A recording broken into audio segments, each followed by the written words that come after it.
Ladies and gentlemen, thank you very much for joining us this edition of Leak Project. I am your host, Rex Bear, and we have Matthew LaCroix with us. Now, Matthew's been on Decoders of Truth.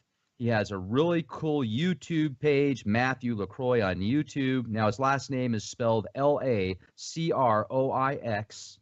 And he's also got a Facebook page, The Illusion of Us. He authored The Illusion of Us. I had the opportunity to interview him several months ago. Great podcast, wonderful reviews. And what we're going to discuss today is incredible. It is the battle of the eagle and the serpent. If you look throughout history, throughout items of antiquity, sacred works, and stuff that's available to the public, you're going to see symbology of the eagle and the serpent. And it seems like the serpent is oftentimes looked at as something dark or evil or Satan himself. And what we're going to get into is the possibility of there being different factions fighting amongst each other, trying to smear each other's name, and what the serpent really is, what the eagle really is, because Matthew takes this back thousands of years. We get into the Anunnaki timelines, and this is incredible, ladies and gentlemen. So put your seatbelts on. Matthew, thanks a lot for joining us here at the Leak Project. How the heck are you? Hey, I'm great. I'm so glad to be back here. Thanks, Rex. Absolutely. Now, one thing I like about what you did is you put together multiple slides, and it's seamlessly integrated to where we can walk the audience through these through this presentation with the slides and essentially show them what you're referring to give them a better idea. So let's get started. The battle of the eagle and the serpent. Okay, great. So let's look into some of history and what we've seen with the battle and the eagle of the serpent. When we look at as far back as we can look at ancient advanced cultures in places like Egypt in Mesoamerica, we find these gods of antiquity that are worshipped by nearly every advanced culture of the past. And a lot of us think that they're merely myth, and they think of as some whimsical imagination to describe the times that were confusing based on lack of technology. But what we're looking at is the idea that it all connects back to the same place, to this forgotten war between these factions over the right to free will between mankind. And so we're going to look at evidence to really see if there really is this hidden battle between the eagle and the serpent. Yeah, that's great. So, now, let me ask you before we get started, because sure. the serpent has been talked about for thousands of years, and it is considered by many cultures to be knowledge and nothing evil at all. And with the research that you have done, have you compiled that same synopsis? That's exactly what we're going to kind of come to as a conclusion here. Really what we see is an inversion of everything, especially the things that really matter, the things that are important. And when we start to look at what really is the case based on evidence and hard truths, looking at cuneiform tablets and a lot of these ancient writings that have been left from pre-religion, we can find that the serpent is nothing like we think it is. The serpent and the dragon have been extremely misrepresented, and there's a reason behind that. And so the very reason behind how that's been misrepresented is because of one of these two brothers. So for over 100,000 years here on the earth, there's existed this ancient battle between the gods of history over mankind. And this battle has been waged between these two Sumerian gods. On the left, known as Enki, known by the Greeks as Poseidon, and this is his statue. One of his statues is Poseidon, you can see. And he is symbolized as the serpent. So any serpent knowledge and dragon knowledge is represented by his family side. And on the right, this is the famous Enlil, known to the Greeks as Zeus. And of course, everybody knows who that is. And he is represented by the eagle. And Enlil was known by the Sumerians as the Lord of the Air. And the mighty eagle was a fitting symbology for him, being that he was kind of the war god. His title was not the war god, but his actions certainly showed that. And then, of course, Enki was kind of the opposite. He was the Lord of the earth and the oceans. And as you'll see, kind of their mentality follows this dualistic side of, one being completely the opposite of the other. And that's really what has ruled this story all along. The information we're about to go over has been heavily suppressed. And when you see where it leads, you'll know why. because once you know the truth of the eagle and the serpent, everything in your reality can change based on that information. The truth is true. It really is profound, and it connects back to not only our Anunnaki parents, but the reason why they've been fighting for so long. So we think for a moment about the serpent, you know, this scary idea of the serpent, and we look at all the different times throughout history when it's been thrown under the bus and inverted to this idea of being a dark, evil thing. And we look and we wonder why. And we see that there has been this purposeful reason that the eagle in the church for thousands of years has been hunting and destroying the knowledge that connects back to the serpent. So if you want to look at the truth behind philosophy and all the most pure sacred knowledge that can come back to kind of who we really are and understanding the world around us, it always ties back to the serpent. And once you see the evidence that we're going to show on all the flags and crests, see, that's where the true knowledge of knowing which country was ruled by which governing brother is found by looking at the flags and the family crests that go way back to the earliest history. So let's take a look at some of these. You can follow the rise and fall of civilizations based on whether their flag or their origins were based on this eagle or serpent. And most of them are, of course, have an eagle on them because the warring powers of the world have seamlessly won for the last couple thousand years. And so this secret war can be seen on flags and crests in nearly every single country in major advanced warring culture in the past. And the eagle always adopted the crest that later would become that warring superpower. So let's look at some of the empires of the past to see if we can kind of track down this eagle. And we find, of course, the most famous of all would be the Romans, and then of course the Nazis. And both of these empires largely were focused on war as their means of their focus for this culture. You know, some cultures are focused on acquiring knowledge and researching and just developing great libraries. Like Alexander the Great was founded, you know, the Library of Alexandria. But then you have other civilizations, you know, controlled by the eagle, where their focus is about dominating other cultures and acquiring all of their resources. And so if we look back to what was on each crest, we can figure out what the motives and what the control was behind that. So, and a lot of people listening to this are probably living in the United States, and it's by no means a coincidence then you can see that the U.S. has been at war for the past something like 225 years or something in there, and we've had the eagle represented as almost an entire time. So we have to, you know, not hold back our feelings about nationality and about feeling towards certain places, and just realize that, you know, we're just people playing our part in each one of these different land masses, and it isn't about, you know, what country we're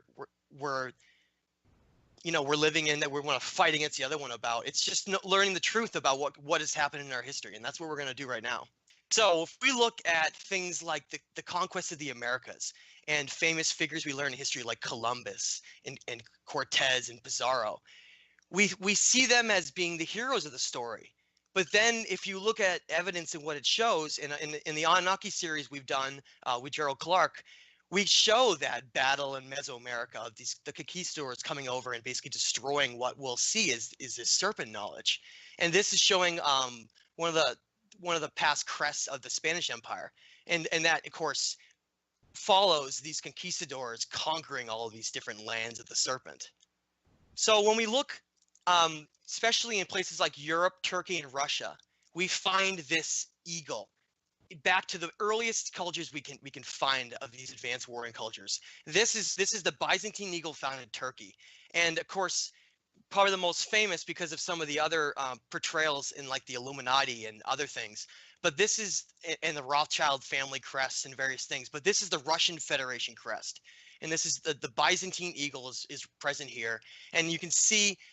My favorite image in the center, if you focus on the center, you see a knight there, and he's slaying a serpent dragon right in the center. And that's just such a fitting symbology for the eagle and all the conquering that it's done all over the world. And so let me jump in. Let me jump in. Go ahead. Because I think of the role-playing games like Dungeons and Dragons, Yep, Lord of the Rings, and it's always the dragon that's the evil one that has all that's the right. gold, all the power. And you wonder sometimes, with the possibility when there was an article that came out several years ago that I remember reading on Yahoo News about how there's been several species of humans, everything from dwarfs to blue people. And then you think, well, could there have been elves? Could there have been dragons? What about dinosaurs? Could dinosaurs be dragons? Could they be one and the same? Could they be an offshoot of dinosaurs? I mean, that would make logical sense if you really think about it. And then if you look at countries like China, I know China really boasts the dragon, so maybe they haven't been overcome by the Enlil eagle yet, That's or have right. they? You actually touched on something very important there right at the end. If you find civilizations that still have strong connections back to either the dragon or the serpent, then they are often the ones that were not able to be corrupted by the eagle. And as you said, Japan and China, you see some of the more mature civilizations where they practice very deeply with martial arts and spirituality, and you can kind of see that, and you can see that strong correlation, and and that's what we're actually going to dig right into that. So let's look at this for a minute. You can kind of look around the world and follow this by following the flags and crests of the various countries all throughout the world. You can see that the past is ultimately the ultimate history lesson, really, in finding out the truth. It's the telltale mark that gets left behind to the real story of which gods either created civilizations and turned them into a prospered state, or turned them into a warring civilization and often corrupted them, and then many of them collapsed later on. That's the very reason why we've seen so much of our history of war and tyranny here from so many kings and past empires. And the eagle has been used kind of to do the evil bidding for mankind, and this false perception that has been given that these ways are simply our leftover barbaric evolutionary traits. I want to say that if you look if you look at ancient writings, even in many places in the Bible, it says that kingship was lowered from heaven, and you can read that in many places, and see that this hierarchy warring domination ship.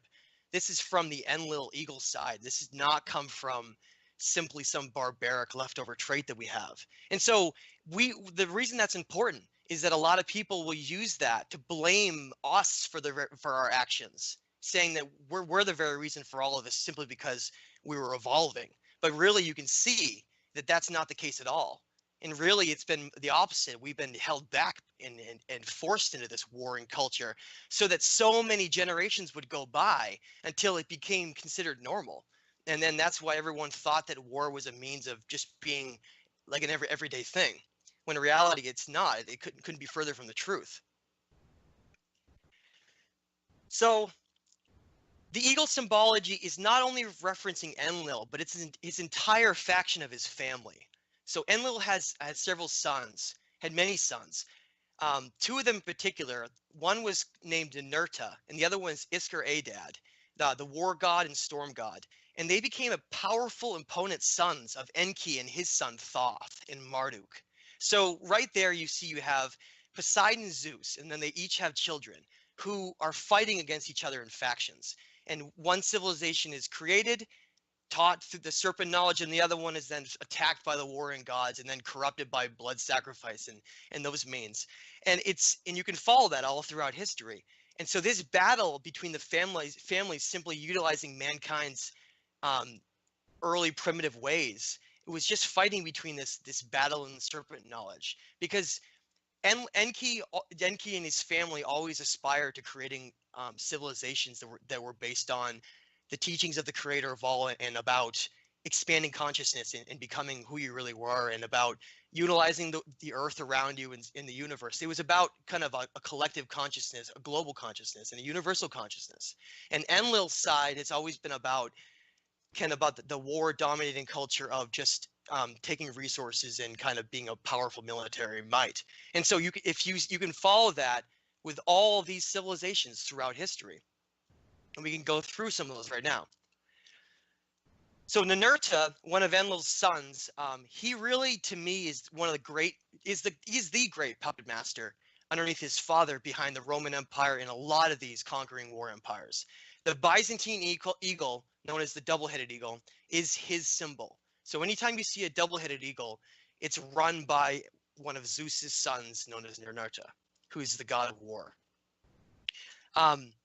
And so this is also called the Byzantine eagle, which came out of Turkey. And that's kind of where this story kind of begins. And so if we look at where the beginnings of where the eagle was able to conquer and take over, it kind of began with the Romans. In 313 AD, the Roman Empire Constantine I decreed that Christianity became the official religion of the people in the empire. And this may seem really a peculiar move to most who follow history, since the Roman Empire has persecuted the following of Christianity for years, with of course the crucifying of Jesus being the most famous example of all. So it may seem strange all of a sudden that they turn around and they start embracing Christianity. Thousands have been killed and persecuted by the Roman Empire. So why all of a sudden would the Romans change their stance? How many countless Christians and those following the early serpent knowledge did they crucify and kill only to then embrace it later? This was the critical moment that represents the point when the ancient Gnostic serpent teachings of the past were taken by the mighty eagle and edited, rewritten, and turned into the ultimate form of control by stripping its purpose down to worship false gods, which demanded war and sacrifice. So if you go read the modern Bible, you'll see that there are places in there where you can, if your wife is not faithful or whatever, it's okay for her to be stoned to death, or all these really just horrible, horrible things in there. And those are all the remnants of the fact that what was originally pure knowledge and wisdom was rewritten for control.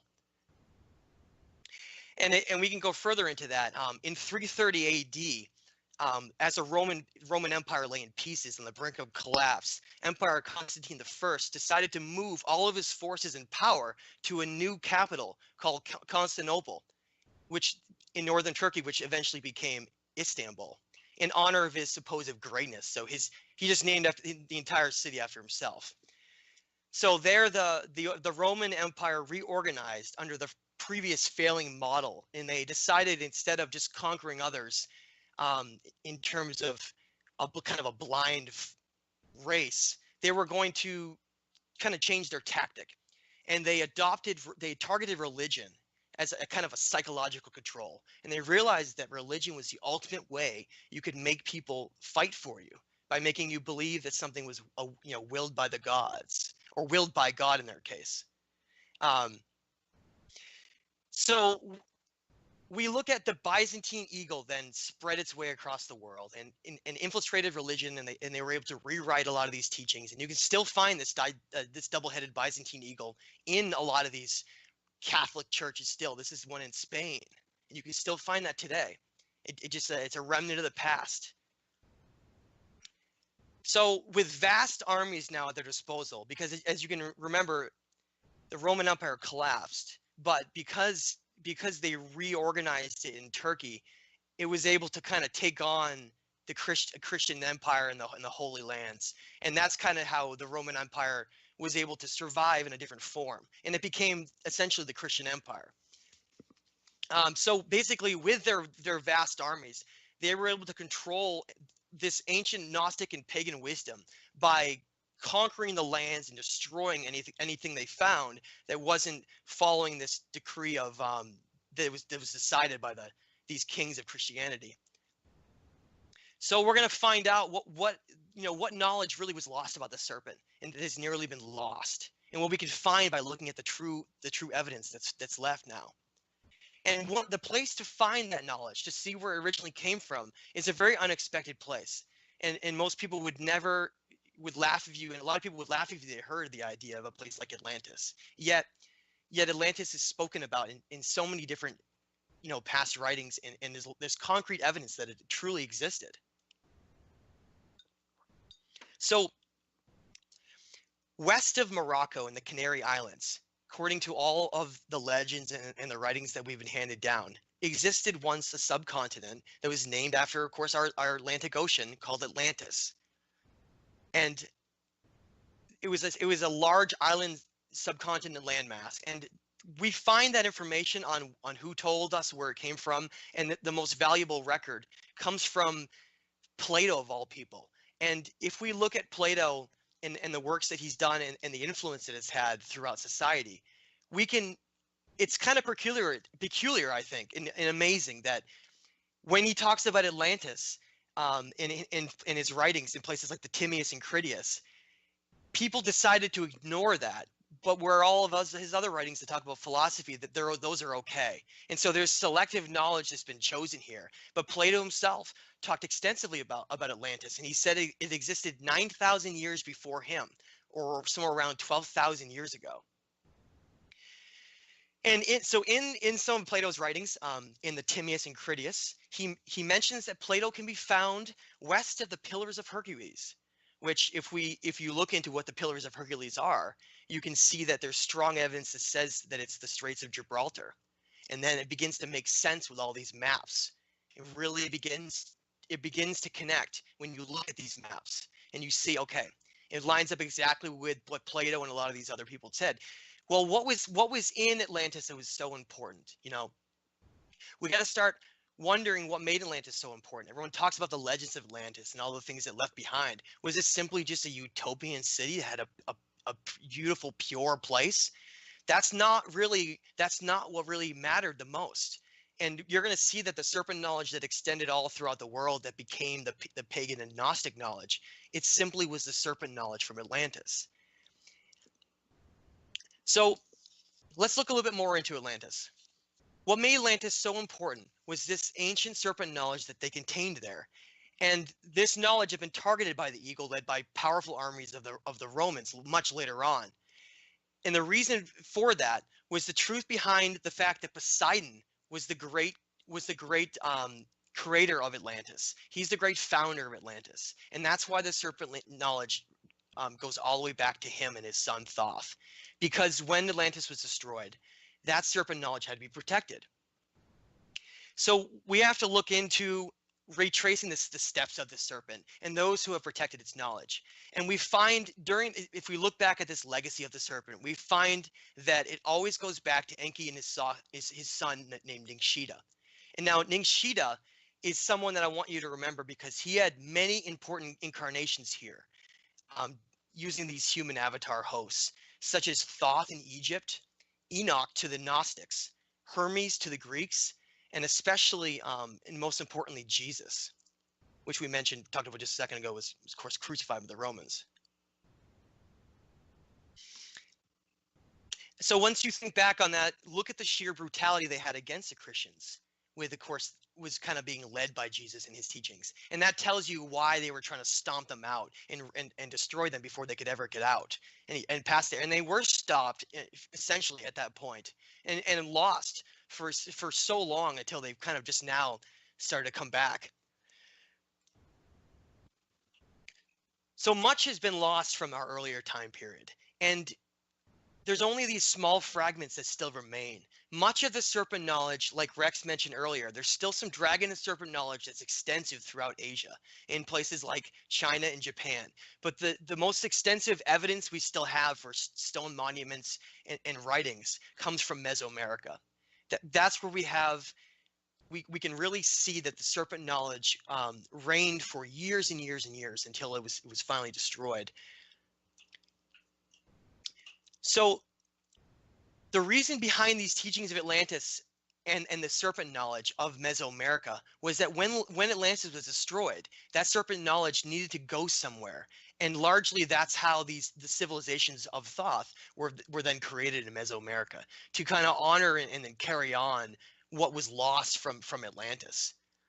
So let's go a little bit deeper in here. I really like that guy's hat.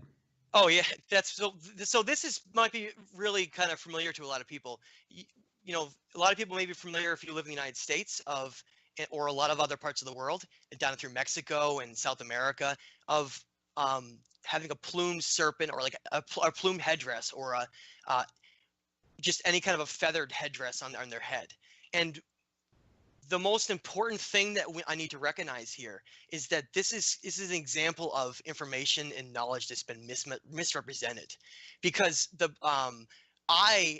throughout all of my time until just within learning about this, thought that the feathers on Native Americans shared all throughout the United States, down through Mexico and down through Central America and South America, was based on the eagle and the bird. But what it actually represented was the plumed serpent. And that's why a second ago I showed this. These statues all throughout Mesoamerica simply represented the plumed serpent. And if you think about what a plumed serpent is, it's simply just a dragon. And so that's how they use all of these things, these symbols as metaphors, and we just simply don't get it. We think, oh, look, there's nothing like that that looks like that. It's crazy. Whereas these cultures were thinking way ahead of us, and they're trying to show metaphors to explain what they were trying to say.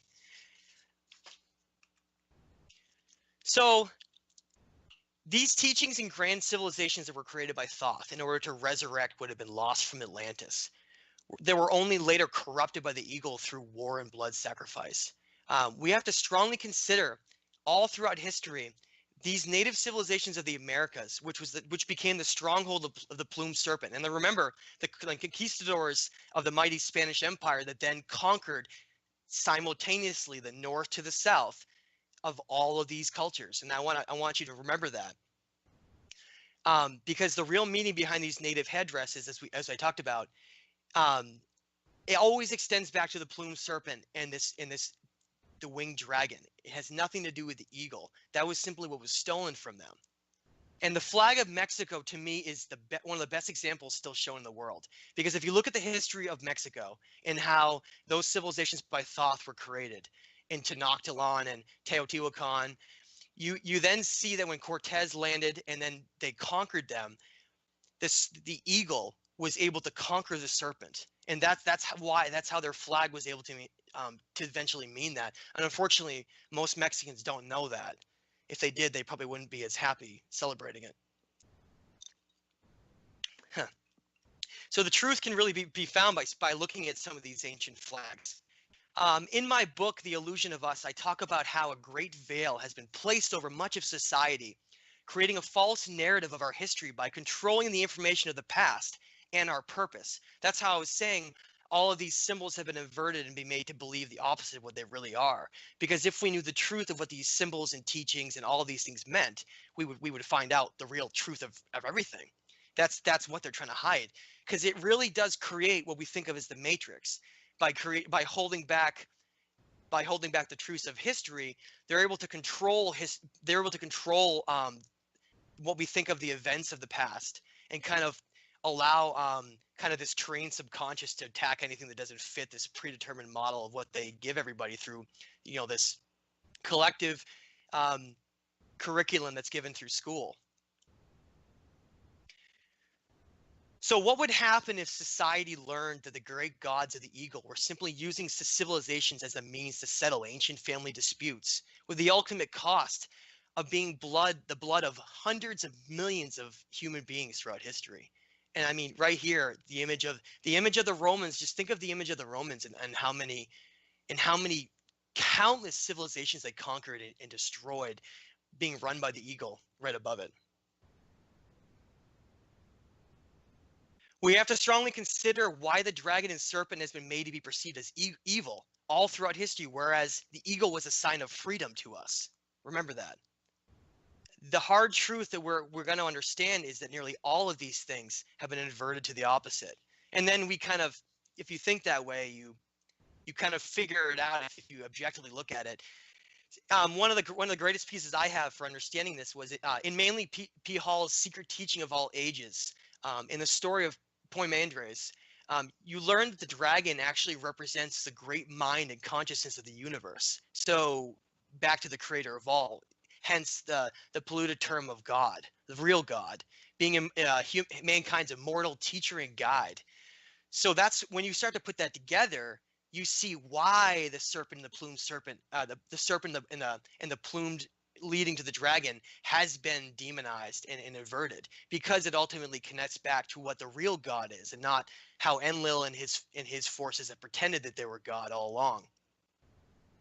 These great beings of Yahweh and Jehovah in the Bible are, of course, not actually God, but Enlil and his family mimicking that they are God to control and enslave humanity. Many important teachings have been inverted, like the number 13 being entrenched us. And by the way, tomorrow is Friday, number 13th. And so remember that tomorrow, number 13th has been entrenched in us to be unlucky.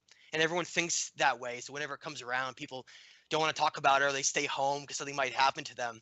And the amazing thing you'll learn is if you read through the Mayan codexes and you read through the Emerald tablets, you'll find out that the number 13, if you add up all the different dimensions of what they consider, actually represented the domain of the creator of all. So it was the creator of all's number for 13.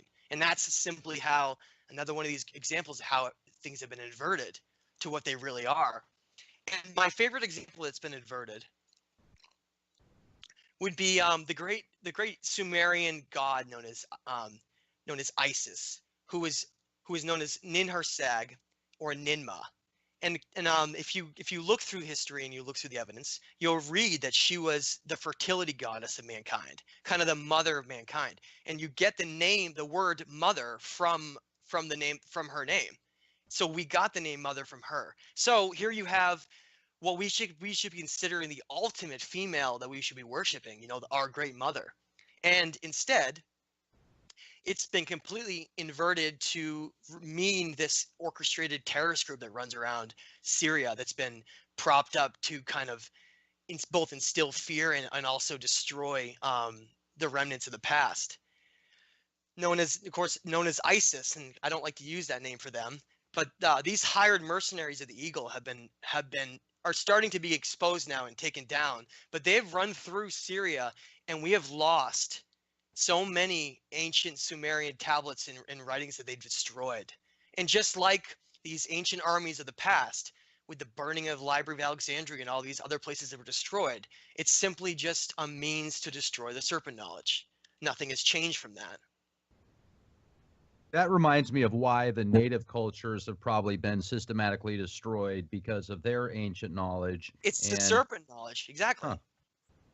If you can look at those cultures all across the Americas. One of the things we looked at in the Anunnaki series was that, being the god name of Quetzalcoatl and Kukulkan and Amaru, they're all the same god. They're all just Thoth. So if you think about that and you say, okay, they're all created with the same Atlantean knowledge, that's why they were all systematically run through and destroyed after by the Eagle. So if we look at this correlation for thousands of years, we see the Eagle running our civilizations and cultures and societies. Of course, and that's run under Enlil's side of the family, and they've been battling based on their ancient disagreements that they've always had between each other. The idea that they don't like how mankind is run, and so they fight to have it run a certain way. And the Eagle is during this time of Pisces, during this zodiacal period, has of course been able to run and control the entire our civilizations for so long, and that's why they've been the way they have. Do you think things are changing now? Yeah, well, as we enter the time of Aquarius, that's why they've been repeatedly trying to start World War III, but they've been not able to, and that's because they're not the Eagle is no longer in control anymore. Now, here's my favorite representation, Rex. It goes way back to the Garden of Eden, where the famous story everyone knows, that we're told that the serpent tempts Adam and Eve with knowledge of good and evil, or the freeing of their consciousness. And that this great gift is imparted by the serpent, and yet in the modern Bible and religion, it's taught that the serpent is the devil and that it's tempted with evil things and it's portrayed as evil. But just like all those other things, go ahead. Let me jump in, because I've actually read through the Nag Hammadi treaties. I brought this up before, but in the secret book of John, which is a lot less tainted than the majority of the biblical records people have access to, it's just as old. It has a completely different spin on the serpent. The serpent actually tries to help Eve. The serpent is trying to protect Eve from the archons, and it's just incredible. Isn't that amazing? And you just mentioned You were talking about the Nagamani Library and the Book of Enoch, and these are writings that I'm about to go over in a minute here. But those are the pure serpent teachings that were being targeted. That was the whole point of them trying to rid those, that so that they wouldn't be around anymore to ever come up, so that no one could ever find the truth of any of this. When Atlantis was destroyed from cataclysms and deluges, I mentioned that this knowledge traveled to all the places across the world that had this knowledge back to the stars and the serpent. And of course, the most famous is in Egypt with the Great Pyramids. But it's all throughout the world where it spread across. And so we just look at places like Mesoamerica, and we find the strongest evidence back to the serpent. This is in Chichen Itza, and you can see this was the god Kukulkan, who I mentioned was the same god back to the Mayas. But you can also trace this back to the Hopi and Puebla of the United States, and then all the way down to the Inca, which had the god Amaru in South America. I mentioned this before, but I want to bring it up again because it's important. The Aztec god was known as Quetzalcoatl, and the Mayan god was known as Kukulkan. But if you look at the evidence for both of those, is that you can see strong correlations that they were the same being. They were simply Thoth in different incarnations. And if you see that, and then you follow this serpent, this is an Aztec representation right here, and what I just showed a second ago, this is a Mayan representation. You can see it's the same serpent all the entire time being represented, and that's how you follow it all throughout history. And all these incarnations of Thoth were because he took on. You can read about how in the Emerald Tablets, he decided instead of having an eternal life of the gods in heaven, he would stay behind and be mankind's eternal teacher until the days of darkness of Pisces had passed. And that's why the Hermetic writings and all of these teachings of the serpent have been trying to be protected in so many of these cultures. You can destroy the people, you can kill the people, and you can rid them of their cultures and their past ways, but you cannot destroy these giant pyramids and in all of these places that are remnant. There's just too much of it, and that's how those things were able to survive to the light of it on a new day. And then we're really lucky that they were able to still be around to have those teachings.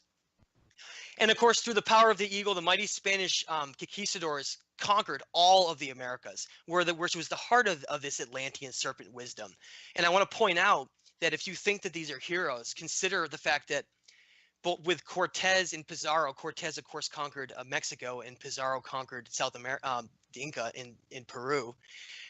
Montezuma, who was the ruler of the Aztec, was captured by Cortez and held for ransom, and Atahualpa was the head ruler of the Inca, was captured by Pizarro and held for ransom. And when they both got their ransoms, both of those leaders were executed, and then all the civilizations were then stampeded and then destroyed. And then all we have left are these remnants that we're trying to uncover right now today. The cleansing of the pagans and Gnostics by the eagle through the corrupted church was to destroy this legacy, and we can still see places left behind of this Gnostic pagan wisdom in places like Stonehenge, where they connect back to this lost connection to the stars and the universe that we once had. And so if go think of the word pagan, meaning any of these religions, any of these people who followed anything other than the predetermined Christianity and Catholic Church before these times, that's why the very idea of the pagans being targeted was such by all these different cultures, because they were the ones still protecting this knowledge. And my favorite example for this, and it's a really striking example, and I really encourage people to look into this themselves to see the truth. But the holiday that everyone celebrates vigorously, it's one of everyone's favorites, is St. Patrick's Day. And I want to give you a little information about St. Patrick's Day that's going to maybe blow your mind a little bit. In the early 17th century, St. Patrick, remember, everything has been inverted by the eagle. Many of these saints are actually just soldiers of the church. So if you think about it that way, St. Patrick kicked all the snakes out of Ireland, right? So that's what that's the story of St. Patrick's Day.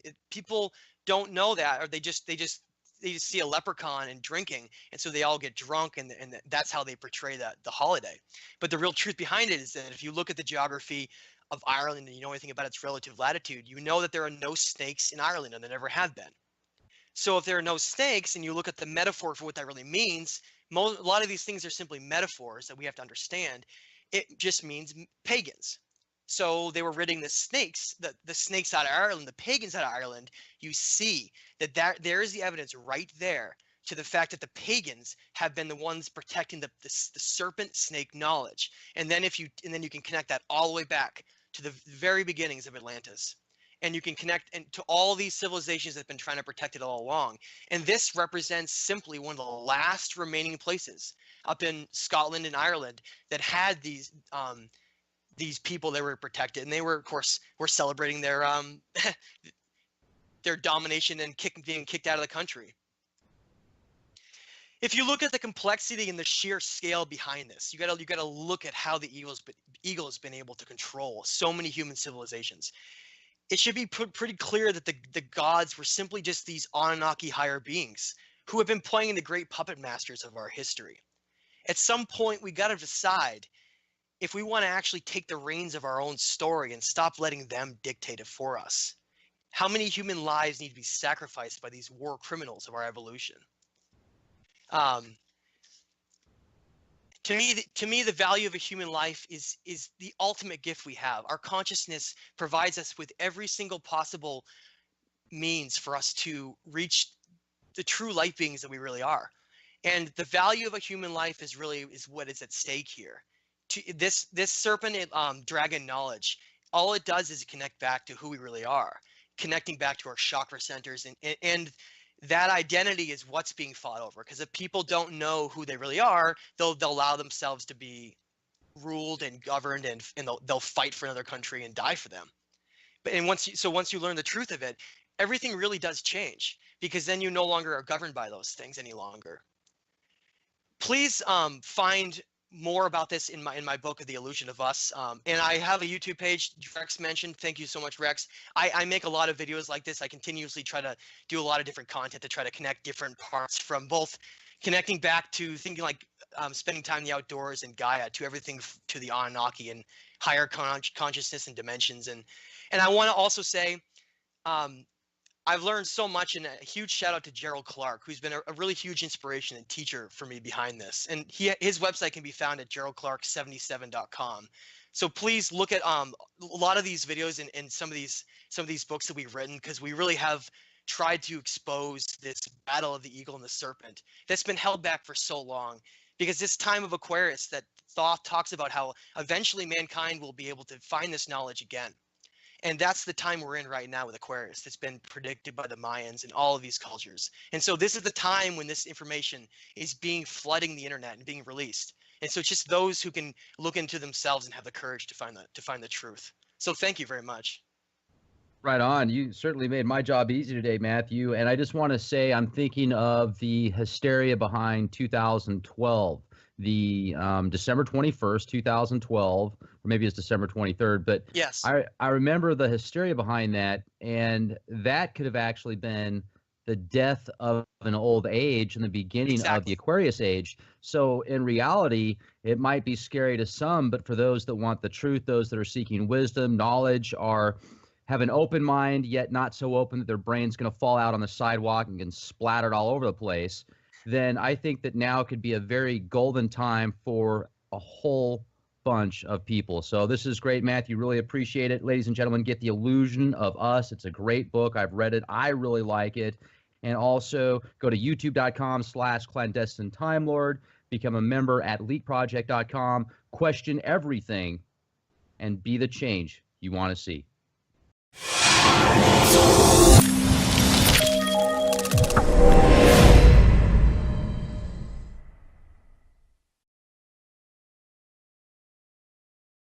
To not only our Anunnaki parents, but the reason why they've been fighting for so long. So we think for a moment about the serpent, this scary idea of the serpent, and we look at all the different times throughout history when it's been thrown under the bus and inverted to this idea of being a dark, evil thing.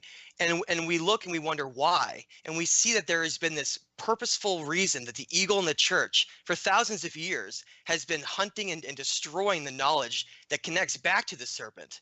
So if you want to look at the truth behind philosophy and all the most pure sacred knowledge that can come back to kind of who we really are, and understanding the world around us, it always ties back to the serpent. And once you see the evidence that we're going to show on all the flags and crests, see, that's where the true knowledge of knowing which country was ruled by which governing brother is found by looking at the flags and the family crests that go way back to the earliest history. So let's take a look at some of these. You can follow the rise and fall of civilizations based on whether their flag or their origins were based on this eagle, or something that connects back to the same place, to this forgotten war between these factions over the right to free will between mankind. And so we're going to look at evidence to really see if there really is this hidden battle between the eagle and the serpent. Yeah, that's great. So, now, let me ask you before we get started, because sure. the serpent has been talked about for thousands of years, and it is considered by many cultures to be knowledge and nothing evil at all. And with the research that you have done, have you compiled that same synopsis? That's exactly what we're going to kind of come to as a conclusion here. Really, what we see is an inversion of everything, and especially the things that really matter, the things that are important. And when we start to look at what really is the case based on evidence and hard truths, looking at cuneiform tablets and a lot of these ancient writings that have been left from pre-religion, we can find that the serpent is nothing like we think it is. The serpent and the dragon have been extremely misrepresented, and there's a reason behind that. And so the very reason behind how that's been misrepresented is because of one of these two brothers. So for over 100,000 years here on the earth, there's existed this ancient battle between the gods of history over mankind. And this battle has been waged between these two Sumerian gods. On the left, known as Enki, known by the Greeks as Poseidon, and this is his statue. One of his statues is Poseidon, you can see.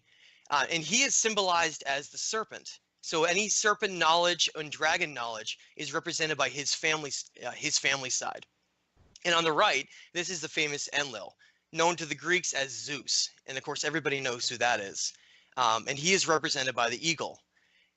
And Enlil was known by the Sumerians as the Lord of the Air. And the mighty eagle was a fitting symbology for him, being that he was kind of the war god. His title was not the war god, but his actions certainly showed that. And then, of course, Enki was kind of the opposite. He was the Lord of the earth and the oceans. And as you'll see, kind of their mentality follows this dualistic side of, one being completely the opposite of the other. And that's really what has ruled this story all along. The information we're about to go over has been heavily suppressed. And when you see where it leads, you'll know why. Because once you know the truth of the eagle and the serpent, everything in your reality can change based on that information. The truth is true. It really is profound, and it connects back. Trying to smear each other's name and what the serpent really is, what the eagle really is, because Matthew takes this back thousands of years. We get into the Anunnaki timelines, and this is incredible, ladies and gentlemen. So put your seatbelts on. Matthew, thanks a lot for joining us here at the Leak Project. How the heck are you? Hey, I'm great. I'm so glad to be back here. Thanks, Rex. Absolutely. Now, one thing I like about what you did is you put together multiple slides, and it's seamlessly integrated to where we can walk the audience through these through this presentation with the slides and essentially show them what you're referring to give them a better idea. So let's get started. The battle of the eagle and the serpent. Okay, great. So let's look into some of history and what we've seen with the battle and the eagle of the serpent. When we look at as far back as we can look at ancient advanced cultures in places like Egypt in Mesoamerica, we find these gods of antiquity that are worshipped by nearly every advanced culture of the past. And a lot of us think that they're merely myth, and they think of as some whimsical imagination to describe the times that were confusing based on lack of technology. But what we're looking at is the idea that it all.